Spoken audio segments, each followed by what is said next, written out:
Welcome to Leadership Kung Fu with your hosts, Sandi and Jennifer Long. So welcome to another episode of Leadership Kung Fu, where we talk through real-life issues that we come across as coaches and consultants to a wide spectrum of organizations and industries. I'm Sandi Satori Consulting in Toronto, and I'm here happily with my co-host Jen Long from Own Up in Colorado. Hello, Sandi. Welcome to the beginning of fall, almost. Yes, the early fall of August. So, Jen. Yes, present. What are we talking about today, Sandi? What's our fancy topic that we decided would be a good thing for leaders? We are talking today about why leadership teams stall and how to break the cycle. So why are leadership teams doing so much talking and not a lot of doing? And why is it frustrating for everyone? Correct. And the big question is that sense of when you've been in the meeting with your team and you guys have all had a conversation and it feels like you're doing all the head shaking and you're all like, yeah, mm-hmm. And then nothing happens.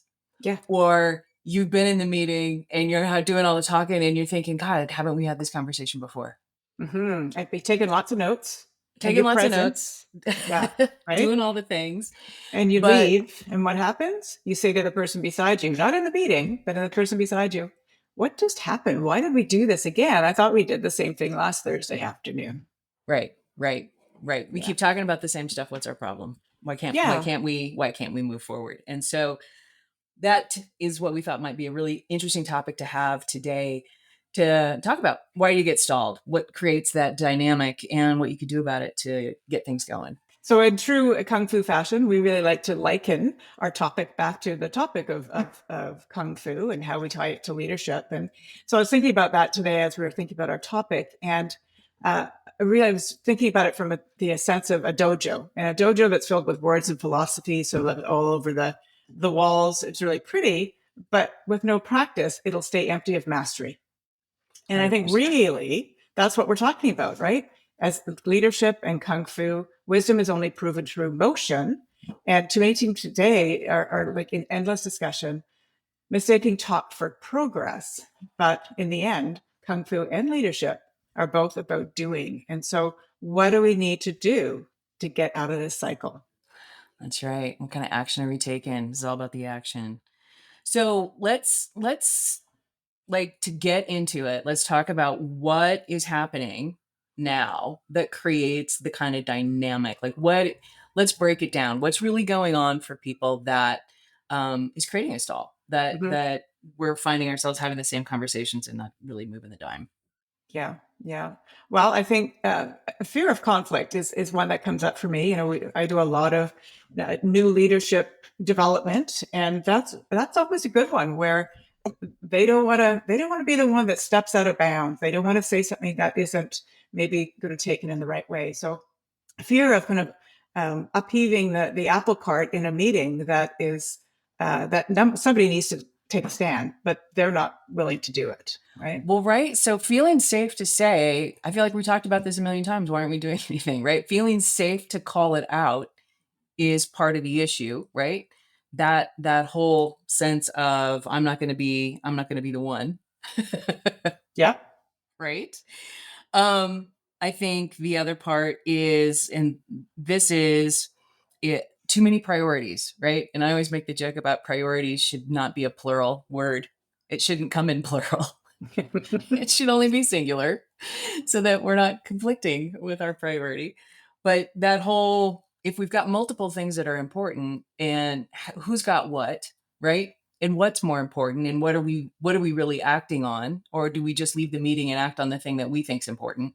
Yeah. So, I agree that I think priority, I hadn't heard you say that, but, priority should be singular, but you can have competing priorities, but you really need to say, we have these things we need to do. They don't necessarily have to compete with one another, but you need to have some sort of way of putting them in some sort of priority where we know that this is really what we're going to be focusing on now. Right. So this first, then that. Yeah. Not the scope creep of, and that, right? And that, and that, and more, which leads to fatigue, right? People are Right. tired. People are super tired. They've got whiplash. Are we working from the office? Are we going back in? Are we going to, do we still get to be hybrid? Like they're exhausted from the last, 3 or 4 years of coming out of COVID, coming into a different environment in the US, right? Where we're having tariffs. We're not having tariffs. We're going to have funding. We're not going to have funding. Yeah. Like there's a lot going on that is creating fatigue around adaptability, changing. What are we doing? Right. So I think that overload is definitely also part of what creates some of this stuff. And not to mention, just the idea of AI right now is creating a lot of what are we doing with that kind of pressure, and how important is that, and what does that really offer, and does it really work, and should we be first in, or is it really a bubble? Right. And will it take over for our jobs? Because then it goes, back to the fear aspect. And, there's all the conversations around AI. It's such a big, big topic right now. Absolutely. Right. Um, and I think, that the other one was that whole, when people start confusing alignment with accountability. So just because you agree with something, it doesn't lend itself just for accountability, which means somebody's going to do something with something, right? Agreement is not commitment. It is not. Accountability is a practice of clarity. And if you're not leaving with who's doing what by when and who owns decisions, you're not clear. Yeah. There is no There's accountability. A couple of Harvard researchers, Jeffrey Pfeffer and Robert Sutton, and they sort of call this talking a lot the knowing doing gap. And what in their research, they found that organizations confuse talking about change and doing with actually making the change happen. And so it's just that, good, leaders that are really good need to see progress happening, and discussion, although it might be great discussion, is not moving the owner or the needle. So back to your point about accountability, is that somebody needs to take ownership to have something shift. Right. And having strategy and having the strategic meetings is not progress, right? That's just the okay, now we understand how we're going to approach it. Yeah. You need to have them. Like I don't think we're either It's of us critical. are saying you need to talk about the stuff, but not ad nauseum and not without forward action. Right. And this is common, right? We can think we've ended up on strategy, and then we don't get to execution. We don't get to meaningful execution in the kind of timeframes we're actually looking for. And that, I think, is what the big stall is about. Yeah, for sure. Yeah.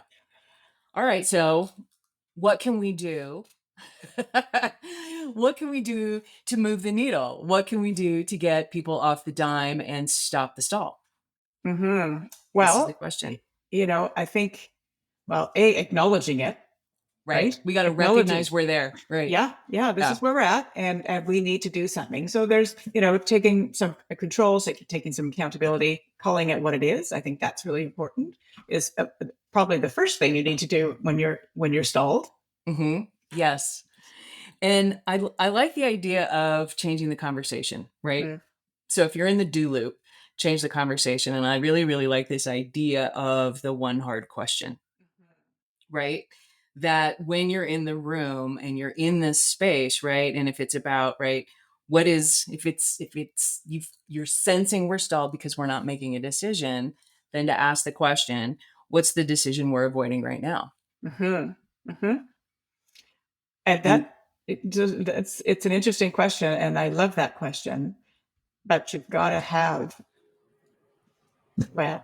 not have fear in order to say it. That's inappropriate what I was going to say.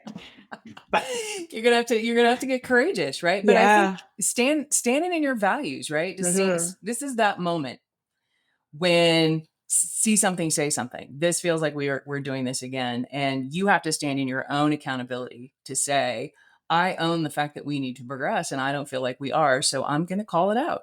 I'm going to say, I'm responsible as a leader on this team to make sure we're moving forward. And if I'm frustrated, it doesn't help anyone for me to have a conversation, to have a meeting after the meeting with the people I actually do trust or feel safe with, to say, I can't believe we can't get anything done. Yeah. That's the thing you should bring to the meeting to say, what are the decisions we're avoiding, right? If it's about conflict, right? What is this disagreement we're dancing around? Who here disagrees but hasn't said it yet? These are the hard questions. Yeah, but I want to clarify what somebody just said, because I think I heard you correctly, but you said as a leader coming to the meeting, you're not suggesting that this has to be done by the leader of the group or whoever sort of the No. pseudo leader is, If you're right? on the leadership You're team, if all you're in a the leader. member, Yeah. yeah. And I'm going to say it doesn't even have to be that. It can be a non-intact team of non-leaders that have sort of influence, a sphere of influence over one another, that this applies to as well, right? Because Right. it's not all high SLT meetings or ELT meetings that this is happening in. If it's happening in those meetings, it's likely happening all over the place. Right.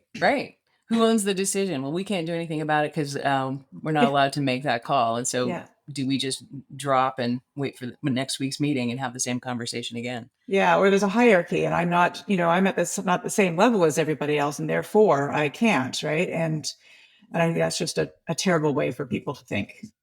Well, yeah. And I think sometimes even though you're do have decision making authority and you are running something, and if you've got somebody in there who's higher than you, director level, VP level, president level, right? You got somebody in there, are you deferring to them? Are you waiting for them to make a decision? Are you aware that that you're doing that? Yeah. When they're looking for you as a leadership team to say, here's the decision I think we should make. Mm-hmm. Yeah, and step into your power and show everybody in the room the leader that you can be and that you are, right? And you're not doing that by waiting. Right. And if you think you're waiting, that's an accountability thing. Who owns this?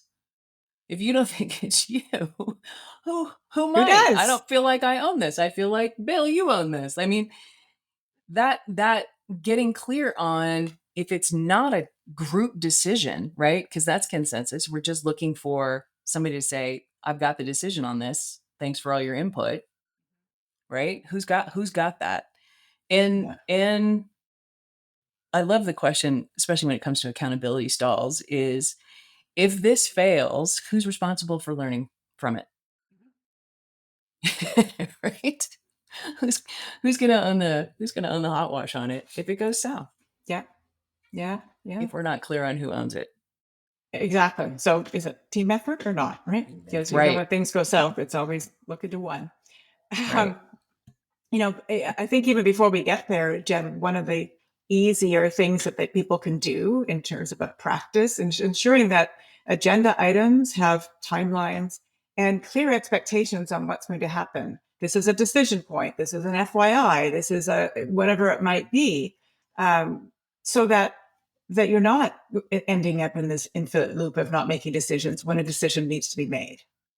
Right. And this kind of goes back to those models that we all know, like the RACI model, right? Who's informed, who's accountable, who's responsible, and not to abuse that thing, right? And I think that, people who are informed like to be thought of as responsible or accountable. And like, how do you Delineate, understand what your role is based on the item, right? And that's also part of the clarity, right? Is if we are going to move forward and execute, what part are you playing in an execution? Are you responsible? Are you accountable? Are you just there to be informed, right?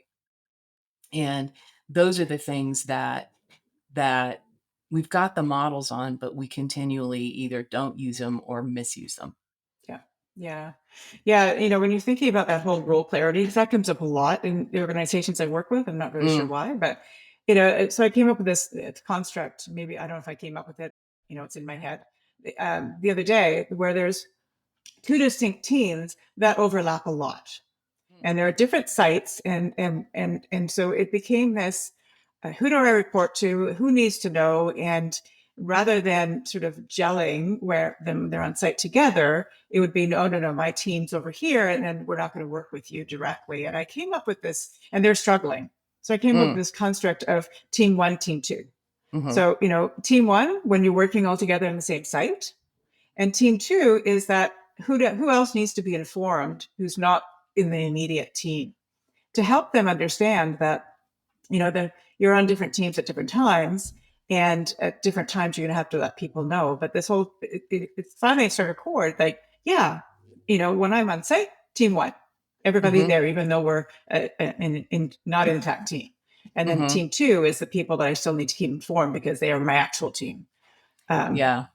And so something like that in terms of who owns things and the discussions that you're having might be, help understanding people understand like who is that, who is accountable, who owns what's your role in all of this. Right. Right. And to take the time to do that, because I think notionally we all understand we play different roles on different teams in different projects. Yeah. I play this role on this thing, and to hold that thread through your strategy, right? To hold that as you get into execution, how does that modify? Because you may be a stakeholder on multiple things. Yeah, absolutely. And Absolutely. how are your needs as a stakeholder being met?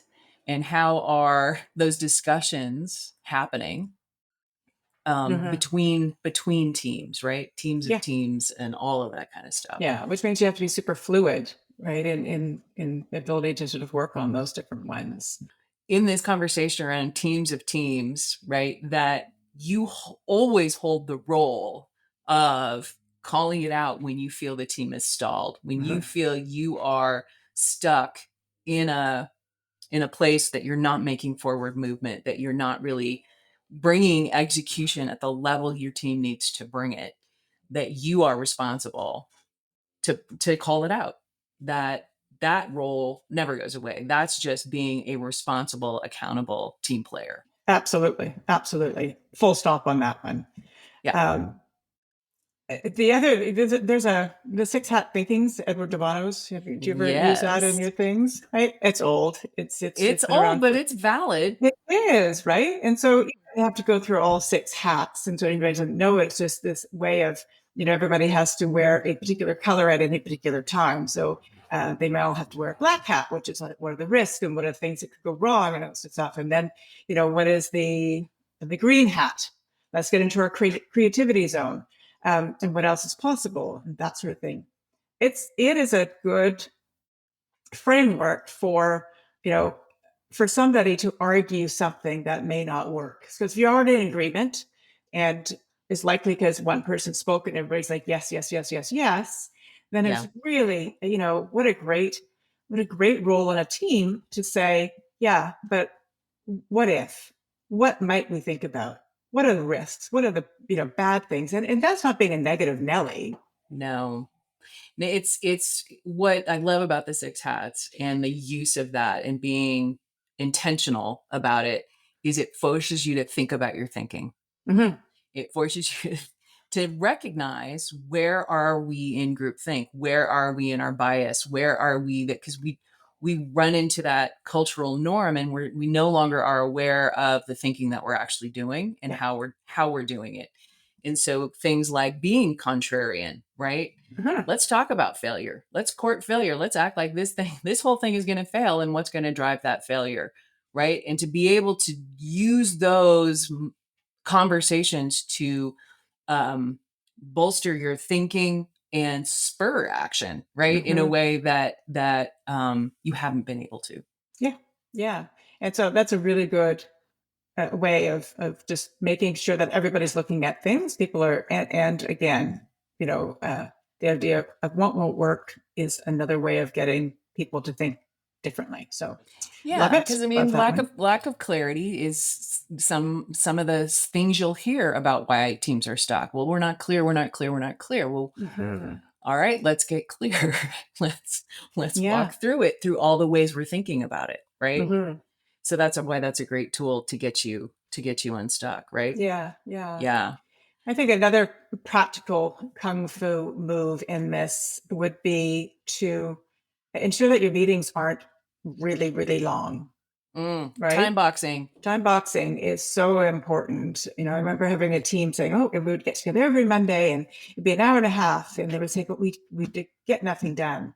And I said, "Well, okay, your meetings are now going to be 15 minutes standing up in the hallway, boom, boom, boom, right?" And it just when you don't have the luxury of time, right, things change. Right. Absolutely. Absolutely. And cadence, right? Just in and of itself. What are your cadences? How often are you meeting, right? If you're doing quarterly strategy things and you're like we keep talking about the same thing, maybe quarterly is a bad idea. Yes. Maybe you got to ramp that up and it's got to be a lot more frequent until you've see visible movement and momentum. Right? I love the whole idea of habits and rituals around the meetings itself, right? So if you're going to shift into a place of we've got to demonstrate momentum, how are we doing momentum? How are you checking that, right? Like team norms, is that sort of what you're thinking of? Kind of team norms. It's like what the way we do work? We need to practice together that's going to embed this idea of what did we do? And if we haven't done anything, then we're not answering that question at the end of the meeting. We've obviously got it wrong. But that whole what decisions did we make? So that you understand what decisions got done, right? Who owns the things that we're walking away with. And I think a lot of teams are good at who's got the action. Who's got the action, right? But who has the action and who's got the decision rights for the next thing, right? Is a good one. And what's the time box around that, right? So yeah, what do you need to do? But what's the expectation around that? You know, the deadline. What's your capacity? And you know what's realistic. So I think there's that piece of it as well. It's like tie it up with a bow, right? Right. And if right, so in accountability, because this is an accountability practice. Essentially, what it says is, did we get stuff done, and are we clear on what we're doing next, and when is that going to happen? And if you're not creating the expectations for yourselves as a team, you're not going to deliver against them, because that's where you give yourself permission to stay stuck because you don't deadline. Right. And when people are like, we need to have more discussion on it. That's where the hard questions come in. Right. How much more information is going to make a difference? Right. I don't think I've ever heard anybody ask that in a meeting, but but it's a good one. There's a lot of people who when they get in the weeds or they're risk averse or whatever the people are holding on to, like, I just need a little bit more information, and I think we need to meet about it. And no, right? Those are the things you have to start to watch for. Is more information isn't going to change your ability to make a good decision. Yeah, or at least ask. Will more information change our ability to make the decision, or change the decision, or because I think there's that, you know, that 80-20 rule, or I like to say with on my clients, the 100-120 rule, where people are working at 120% of accuracy and intention, yet 100% would give them the exact same outcome. But they're putting that much more 20% into everything, which is noble and great. But at what cost? But if you're looking to create momentum, right? If you're looking to get off the dime, that's the stuff you have to really be careful of, because those are slippery slope agreements to give people more room to drag the conversation out longer, right? To say, okay, look, you've seen anything. What else do you need to see? And how's that going to impact? Yeah. For sure. So there's lots of ways, I think, that we can like, there's so many little tips and tricks, right? But I think, you know, the bottom line of it is people need to be courageous to step up and ask the questions. They need to be willing to suggest that maybe we need to do things differently. 100%, right? Don't be afraid of the hard questions, because those are the things that hold people up, that break the thinking patterns, break the cadence of the room, break the monotony of the stall. Yeah. That's the hammer on the ice. And I think, you know, anybody who's listening, if you're in a meeting and you're feeling like, oh my God, kill me now, and we're doing this again, somebody else in that room is thinking the exact same thing. It's just like not asking a question because you think it's a stupid question. Right. And if you are the resident contrarian, right, who else can you lean on in the room, right? Because a lot of people, if you're the resident contrarian and you're the only one who ever says, this feels like we're stuck, Yeah. right? People have stopped listening to you. So figure out who else in the room. And I'm just pointing that out because I do feel that some people own that responsibility in a way, and then people will stay stalled because that person is just the naysayer, and that's how Yeah. they're seen. And that's how they're seen. And that's the picture that's painted. So it's always, oh, there's Peter again with that negativity. So you're right. Sort of enlisting other people to play your part is a good tip there, Yeah. I think. Absolutely. Yeah. Because if you're the resident devil's advocate, people will diminish your impact, especially if they're the stall and the confusion and the clarity and all the things. It's not going to work in your best interest. Yeah. Yeah. So hopefully we've given you some good ideas on how to get out of the mud, get out of the stall, and get your team to move forward. Any other parting wisdom we can offer in this case? I don't know if there's parting wisdom, but I'd love to hear more from our listeners about, what's happening in their meetings. What are some other things that we might want to talk about, or suggestions on what happens when they're in the stall, so that we can learn from you as well. Like, I think, the more we get that. Yeah, if you've managed to overcome one, and we didn't talk about what was a great thing that you did, we would love to know what that is, and everyone else would too. So tell us all. Yeah, so we can all learn from each other, because I think this is a commonplace for many teams, and it feels really, really good when you can get out of it. So there you go. Yeah. So, I think a strong quality in leaders around us is the ability to prove that you can move. And so, all of you leaders out there, prove that you can move. Stop talking, and that proof is in the pudding, right? Start to make things happen. Get clear on the agreements. Get clear on the actions. Get clear on who owns the decisions.